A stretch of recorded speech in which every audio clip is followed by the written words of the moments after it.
இந்த வாரம் நம்மளோட சவுத் இந்தியன் சினிமாவில் 3 படம் ரிலீஸ் ஆகிருக்கு. Tourist family, retro, hit 3.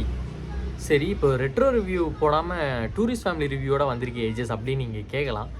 Retro வந்து எல்லோரும் கண்டிப்பாக போய் பார்க்க தான் போகிறாங்க. ஆனால் டூரிஸ்ட் ஃபேமிலி வந்து எத்தனை பேர் வாண்டடாக முன்னால் வந்து பார்க்க போகிறாங்கன்னு தெரில. அதனால் டூரிஸ்ட் ஃபேமிலியோட ரிவ்யூ வந்து உங்களுக்காக ஃபஸ்ட்டாக வந்து ரெட்ரோவோட ரிவ்யூ நெக்ஸ்ட் வரும். ஓகேவா? நீங்கள் நம்ம சேனல் புதுசாக இருந்தால் மறக்காமல் சப்ஸ்கிரைப் பண்ணிக்கோங்க. இந்த மாதிரி ஏகப்பட்ட வீடியோஸ் உங்களுக்காக வந்துட்டே இருக்கு. ஓகே, டூரிஸ்ட் ஃபேமிலி நம்ம நிறைய படங்கள் பார்ப்போம். ஒவ்வொரு படம் முடிஞ்சு வெளியே வரும்போதும் நம்ம வாயிலிருந்து ஒவ்வொரு விதமான வார்த்தைகள் வரும். இந்த படம் எப்படி இருக்குது, நல்லா இல்லை. இந்த படம் எப்படி இருக்குது, நல்லா இருக்குது. இந்த படம் எப்படி இருக்குது, ஐயோ மாசு. இந்த படம் பிளாஸ்ட்டு. இந்த படம் ஃபயரு. அந்த மாதிரி ஒவ்வொரு வார்த்தைகள் வெளியே வரும். இந்த படம் முடிஞ்சு வெளியே வரும்போது என் மைண்டில் என்ன வந்துச்சுன்னா சாட்டிஸ்ஃபைடு அப்படின்ற ஒரு வார்த்தை தான். இதுக்கு முன்னாடி எந்த படத்துக்கு எனக்கு இந்த வார்த்தை வந்துச்சுன்னா மெய்யழகன் முடிஞ்சு வெளியே வரும்போது என்னோடய கசின்கிட்ட பேசிட்டு இருக்கும்போது படம் எப்படி இருக்குன்னு கேட்கும்போது நான் ஒரு வார்த்தையில் சொல்லிட்டேன் சாட்டிஸ்ஃபைடு அப்படின்ட்டு. அதே மாதிரி இந்த டூரிஸ்ட் ஃபேமிலி படம் முடிஞ்சு வெளியே வரும்போதும் இந்த வார்த்தை தான் என் மைண்டில் வந்துச்சு, சாட்டிஸ்ஃபைடு. அப்படி என்ன ஏஜஸ் எடுத்தோடனே படத்தை பற்றி இப்படி சாட்டிஸ்ஃபைடுன்னு சொல்லிட்டு அப்படின்னு நீங்கள் கேட்கலாம். படம் அந்தளவுக்கு செம்ம ஒரு ஃபீல் குட்டாக இருந்துச்சு. நான் ஏன் இந்த படத்துக்கு ஃபஸ்ட்டாக போனோம் அப்படின்றதுக்கான ரீசன் என்னென்னா, நான் ஃபஸ்ட்டே சொன்ன மாதிரி ரெட்ரோ கண்டிப்பாக நம்ம எல்லோரும் போக தான் போகிறோம். அதெல்லாம் பிரச்சனை இல்லை. நான் இந்த படத்துக்கு ஃபஸ்ட்டாக போன ரீசன் வந்து இந்த படத்தோட ஃபஸ்ட் இம்ப்ரெஷன். படத்தோட ஃபஸ்ட்டு டீசர் வரும்போதே நான் டீசர் பார்த்தேன். எனக்கு டீசர் ரொம்பவுமே பிடிச்சிருந்துச்சி. ஒரு மாதிரி நல்லா இருந்துச்சு. அதுக்கப்புறம் ட்ரெய்லர் ரீசெண்டாக வந்துருந்துச்சு. ட்ரெய்லரும் எனக்கு பிடிச்சிருந்துச்சி. அதுக்கப்புறம் முக்கியமான காரணம் என்னென்னா, அந்த டேரக்டரோட ஒரு சின்ன ஒரு ரிவ்யூவில் ஒரு கிளிப்பு பார்த்தேன். அது பார்த்துட்டு இந்த படம் நம்ம கண்டிப்பாக தேட்டரில் போய் பார்க்கலாம் அப்படின்ற மாதிரி எனக்கு தோணுச்சு. படத்தோட டேரக்டர் பேர் என்னென்னா அபிஷன் ஜீவித். இதை நான் வந்து ரெஜிஸ்டர் பண்ணிக்கிறேன். கண்டிப்பாக இவங்கெல்லாம் இன்னுமே வந்து மேலே மேலே வரணும். ஃபஸ்ட்டு படம் தான், ஒரு டெபியூட்டன் டேரக்டர் தான். ஆனால் ஆடியன்ஸோட பல்ஸை வந்து கரெக்டாக கெஸ் பண்ணி எதெல்லாம் ஒர்க் அவுட் ஆகுமோ அதெல்லாம் கரெக்டாக பார்த்து பண்ணியிருக்காங்க. படத்தில் ஃப்ளாஸ்லாம் வந்து எனக்கு பெருசாக தெரில. படம் வந்து ஓவரால் ஒரு நல்ல ஒரு ஃபீல் குட் மூவியாக இருக்கும். இப்போ வந்து எனக்கு என்ன ஒரு டவுட்டுனா, சசிகுமாருக்கு எப்படி இந்த மாதிரி கதைகள்லாம் அமையுது அப்படின்ற மாதிரி தான். ஏன்னா இதுக்கு முன்னாடி ரொம்ப ஒரு பெரிய மேஜரான ஒரு இம்பேக்ட் எதுக்கு இருந்துச்சுன்னா அயோத்தி படத்துக்கு இருந்துச்சு. அயோத்தி படமே நிறையா பேர் தேட்டரில் பார்க்க மிஸ் பண்ணி அப்புறம் ஓடிடியில் வந்து அது அப்படியே அதுக்கப்புறம் ரொம்ப ரைஸ் ஆச்சு.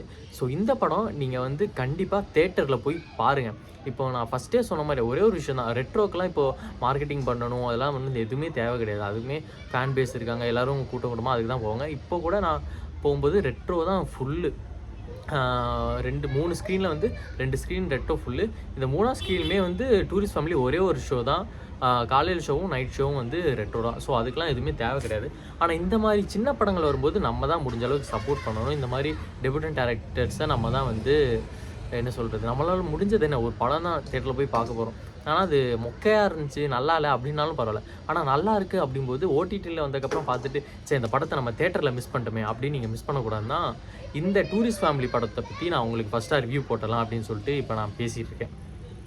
சசிகுமார் அவருக்கு எப்படி தான் கதைகள் அமைதுன்னு தெரியல, ரொம்ப சூப்பராக வந்து கதையை சூஸ் பண்ணி இதில் பண்ணியிருக்காரு. அடுத்து யாருன்னு பார்த்தீங்கன்னா சிம்ரன் வந்து ரொம்ப நாள் கழித்து நம்ம பெரிய ஸ்க்ரீனில் பார்க்குறோம். இப்போ லாஸ்ட்டாக ஜிபியூவில் பார்த்துருப்போம். அதுக்கப்புறம் இந்த படத்தில் பார்க்கும்போதும் அவங்களோட வேலையை அவங்க கரெக்டாக பண்ணியிருக்காங்க. படத்தில் வந்து நீங்கள் இந்த டீசர் ட்ரெய்லரில் பார்த்துருந்தாலே தெரிஞ்சிருக்கும். சசிகுமார், சிம்ரன், அப்புறம் அவங்களுக்கு வந்து 2 பசங்க. அதில் அந்த லாஸ்ட்டாக அந்த குட்டி பையன் ஒருத்தன் நடிச்சிருக்கான். அவனோட ஸ்க்ரீன் ப்ரெசன்ஸ் வந்து சூப்பராக இருக்குது. எனக்கு தெரிஞ்சு ஃப்யூச்சரில் நிறையா படத்துக்கு அவனை யூஸ் பண்ணுவாங்கன்னு நினைக்கிறேன். அந்த பெரிய பையன் வந்து நம்ம ஆவேஷம்லேயே பார்த்துருப்போம். ஒன் ஆஃப் அந்த 3 பசங்களில் ஒரு பையனாக வருவாங்க. அவங்க வந்து மலையாள ஆக்டர். அவங்க இதில் நடிச்சிருக்காங்க. அவங்களுமே அவங்க கேரக்டரை சூப்பராக பண்ணியிருக்காங்க. இந்த டூரிஸ்ட் ஃபேமிலி அந்த ஃபேமிலி சென்டிமெண்ட்டை மட்டும் வச்சு நவுத்திட்டு போகாமல், இந்த இலங்கை தமிழர் அவங்க எப்படி வந்து இந்தியாவுக்குள்ளே வராங்க, அவங்களோட என்ன சொல்கிற ஒட்டுமொத்த எமோஷன்ஸும் பற்றி நிறைய அங்கங்கே குட்டி குட்டியாக வந்து பேசியிருக்காங்க. அதை நான் ரிவ்யூவில் சொல்ல விரும்பலை. நீங்கள் படம் பாருங்கள், கண்டிப்பாக உங்களுக்கு பிடிக்கும். படம் ஆரம்பித்த உடனே ஆடியன்ஸ் எல்லாருமே படத்துக்குள்ளே வந்து கனெக்ட் ஆகிரும். அதுதான் ரொம்ப பெரிய ப்ளஸ் பாயிண்ட்டு. சின்ன காமெடி சீன்ஸ் இருக்குது. அந்த மாதிரி நிறையா இது இருக்குது. எல்லாமே ஒர்க் அவுட் ஆகிருக்கு. எனக்கு தெரிஞ்சு நிறையா ஃபேமிலி ஆடியன்ஸும் வந்திருந்தாங்க. எல்லாருமே ஃபுல் சாட்டிஸ்ஃபை அவுட்டாக தான் வெளியே போனாங்க. ஏன்னா படம் அந்தளவுக்கு ஸ்க்ரீன் ப்ளேவும் சூப்பராக இருக்குது. சின்னதாக நிறையா விஷயங்கள் பார்த்து பண்ணியிருக்காங்க படத்தில். ஸோ எல்லாமே ஒர்க் அவுட் ஆகிருக்குன்னு தான் சொல்லணும். இந்த சென்டிமெண்ட்டும் ரொம்ப இழுத்து இது ஒரு நல்ல படம்ப்பா அப்படின்னு தேட்டரை விட்டு வெளியே வரதுக்கு முன்னாடி ஒரு சின்ன சென்டிமெண்ட் சீனை வச்சு அனுப்பிச்சி விடாமல் எதெல்லாம் தேவையோ அதை மட்டும் வச்சு நீட்டான ஒரு டெலிவரியாக கொடுத்துருக்காரு. படத்தில் வந்து அந்த லேகு அப்படின்ற ஒரு விஷயம் வந்து கண்டிப்பாக கிடையாது.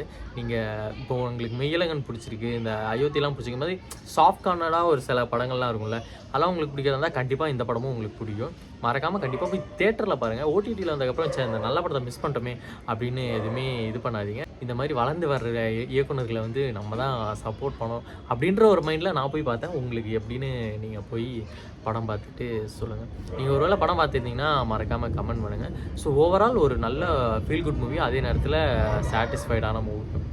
எனக்கு ஒரு விஷயம் என்ன ஒரு சின்ன கடுப்புனா, இப்போ வந்து என்டர்டெயின்மெண்ட்டுக்காக நம்ம ஒரு படத்துக்கு போகிறோம். படம்னாலே என்டர்டெயின்மெண்ட் தான் ஓகே. ஆனால் ஒரு ஜாலியான ஒரு படத்துக்கு போகிறோன்னா அங்கே போய் சிரிச்சுட்டு கை தட்டிட்டு கமெண்ட்ஸ் அடிச்சுட்டு அதெல்லாம் வரலாம். இப்போ ஒரு ஃபேமிலி ஆடியன்ஸ் வந்து இருக்காங்கன்னா, நம்ம இங்கே ஒரு கேங் வந்திருந்தாங்க. அவங்க என்னென்னா அவங்க ரெட்ரோக்கு டிக்கெட் கிடைக்கலன்னு நினைக்கிறேன். சரி தேட்டர் வரைக்கும் வந்துட்டோமே ஏதாவது ஒரு படத்துக்கு போகணும்னு சொல்லிட்டு டூரிஸ்ட் ஃபேமிலி உள்ள வந்திருக்காங்க. படம் பார்த்துட்ருக்கேன். படம் வந்து சட்டில்டாக தான் போகும் சரியா. இந்த மாதிரி fire, blast, fight sound, songs, beat அதெல்லாம் அந்த மாதிரிலாம் இல்லாத படம் ஓகேவா. இவங்க அங்கே உட்காந்து கமெண்ட் அடிச்சுட்டு இருக்காங்க. ஏதோ ஒரு சீன் நடக்குது, அங்கே அவங்க இன்னொரு கேரக்டர் வந்து அடுத்த டைலாக் வர்றதுக்கு முன்னாடி இவங்க ஒரு டைலாகை தூக்கி வைக்கிறாங்க. அதெல்லாம் எதுக்குன்னு எனக்கு தெரில. கமெண்ட் அடிக்கிறது ஈஸி, கமெண்ட்னா யார் வேணால் அடிச்சுட்டு போயிடலாம். ஆனால் படம் எடுக்கிறதுலாம் ஈஸி கிடையாது. எனக்கு ரொம்பவுமே அது டிஸ்டர்ப்டாக இருந்துச்சு, ரொம்பவுமே கடுப்பாக இருந்துச்சு. அவங்க டிக்கெட் கிடைக்கலன்னு சொல்லிட்டு இதுக்குள்ளே வந்திருக்காங்கன்னா அமைதியாக பார்க்கலாம். ஏன்னா படம் அவங்க மட்டும் பார்க்குறதில்ல. கமெண்ட் அடிக்கிறதுலாம் யார் வேணால் அடிக்கலாம். ஆனால் தேட்டர் வந்து அது கரெக்டான இடம் கிடையாது, அதுவும் இந்த மாதிரி படங்களுக்கு. ஸோ வந்து படத்தை கொஞ்சமாச்சு ரெஸ்பெக்டோட பார்ப்போம். அது அவங்களுக்கு மட்டும் இல்லை, சுற்றி இருக்கிறவங்களுக்கும் ரொம்பவுமே டிஸ்டர்ப் ஆகும். இதை நான் இந்த ரிவ்யூவில் சொல்லணும்னு நினச்சேன், அவ்வளோதான். சரி நார்மலாக நம்மளோட ஸ்டுடியோ செட்டப்பில் பண்ணலான்னு நினச்சேன். பட் அது கொஞ்சம் டைம் ஆகுன்றனால சரி நம்ம ரிவ்யூ போட்டுடலாம், கண்டென்ட் தான் முக்கியம், உங்ககிட்ட கொண்டு போய் இதை சேர்த்துடலாம் அப்படின்றதுக்காக பேக்ரவுண்ட்லாம் பார்த்தாலே தெரியும் நான் உட்காந்து நார்மலாக எடுத்துகிட்ருக்கேன். நீங்கள் மிஸ் பண்ணாமல் இந்த படத்தை போய் பாருங்கள். கண்டிப்பாக உங்களை வந்து சரி என்னடா இந்த படத்துக்கு வந்தோம் அப்படின்னு யோசிக்க வைக்கவே வைக்காது. ரொம்ப ஒரு டீசெண்டான ஃபிலிம், ஃபேமிலியோடு நீங்கள் போய் பார்க்கலாம், ஒர்த்து. இந்த மாதிரி ஏகப்பட்ட படத்தோட ரிவ்யூஸ் உங்களுக்காக வந்துகிட்டே இருக்குது. நீங்கள் மறக்காமல் நம்ம சேனலை சப்ஸ்கிரைப் பண்ணிக்கோங்க. நெக்ஸ்ட் வீடியோவில் பார்க்கலாம். Until then bye bye from AGS.